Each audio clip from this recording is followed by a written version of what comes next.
Bumisita nga pala mga kakulit ang batang makulit dito sa ipinapagawang dream house ni Tito Ka Dreamers. Dahil halos isang linggo na nga ako mga kakulit na hindi nakakapunta dito sa ipinapagawang dream house ni Tito Ka Dreamers, kaya naman hindi ko nga alam kung ano na nga ba ang mga ginagawa dito. Bali ngayong araw nga pala na ito mga kakulit nang makita ko nga itong lababo sa ground floor ng ipinapagawang dream house ni Tito Ka Dreamers. Sobrang napakaganda na nga at napakalaki na nga rin ang pinagbago at kaunti na nga lamang matatapos na nga rin. Hindi na nga ako halos nakakapunta dito mga kakulit dahil busy nga ako sa aking pag-aaral. Kaya naman ang inyong daddy kulit na nga lamang ang gumagawa ng aking mga content.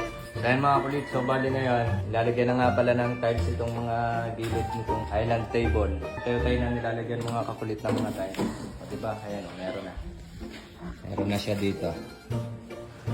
So bali last time nga pala mga kakulit hindi pa nga rin nalalagyan ng mga tiles ang mga gilid ng bar counter, island table at ng lababo. Pero ngayong araw nga na ito mga kakulit inumpisahan na nga rin itong lagyan. Hindi pa nga ito natapos mga kakulit dahil meron pa ngang ibang mga materyales na wala pa nga dito sa dream house. Tulad nga mga kakulit ng tile cream at ng epoxy na para sa kanto ng mga tiles. Bali kung inyo nga palang mapapansin mga kakulit dalawang tao nga lamang pala ang naglalagay ng tiles dito sa ground floor ng dream house. Dahil kakaunti na nga lamang mga kakulit ang lalagyan ng tiles dito sa lababo, bar counter at island table. Kaya naman dadalawa na nga lamang silang nagpipinish nito. At sa parte nga mga kakulit ng ground floor meron pa ngang tatlong CR na hindi pa nga nalalagyan ng tiles. At bago nga mga kakulit nila gawain ang sa tatlong CR ng ground floor tatapusin nga muna nila dito sa parte ng dirty kitchen. At after na matapos nga mga kakulit itong parte ng dirty kitchen, saka nga nila gagawain ang mga CR na nasa room 1, room 2 at common toilet. Sobrang nakakatuwa nga mga kakulit dahil napakalaki na nga ng iginanda nitong dream house ni Tito Ka Dreamers. So ayan mga kakulit, so bali ngayong araw nga pala ipapakita ko nga pala ulit sa inyo ang nagawa dito sa pinapagawang lababo dito sa dirty kitchen ng dream house ni mga ka-dreamers. So bali ngayon talagang napakaganda ng mga kakulit. Ayan, o diba? Ito yung bar counter niya, kung makikita nyo, meron na siya sa mga gilid. Ayan, o diba? Napakaganda na. Napakalinis na niyan tingnan. Ayan o, kung makikita nyo mga kakulit, sobrang napakaganda na niyan tingnan. Kahit hindi pa siya tapos, pero talagang napakaganda na.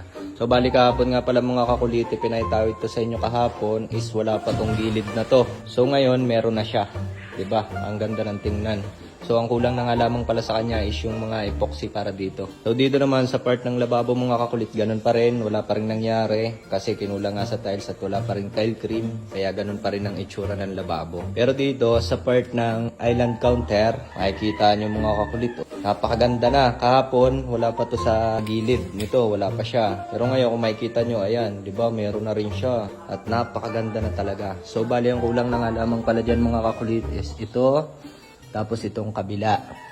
So ito namang part na to, hindi na siya lalagyan kasi WPC ang ilalagay dito. So kaya nga pala may mga masking tape para hindi agad siya bumaba mga kakulit. Pinakang support lang itong tape na to para hindi siya bumaba. So dito sa kabila mga kakulit, kanina wala pa rin ito. Pero ngayon, meron na rin siya. Ayan kung makikita nyo. So bali dito na nga lamang pala ang kulang yan. Magsisiruho pa dito, tapos dito pa baba. Tapos itong kabilang dulo, ganun din. So dito sa gilid, ayan, wala pa rin siya. Wala pa rin siya. Ito naman, hindi na rin siya lalagyan kasi WPC ang ilalagay dyan. So kung makikita nyo mga kakulit, itong PVC na to is ito'y abang para dun sa electrical na ilalagay dito. Kasi lalagyan ng ilaw yung ilalim nito para maganda siyang tingnan. Kaunting-kaunti na lang. Tapos itong part na to. Tapos itong part na to.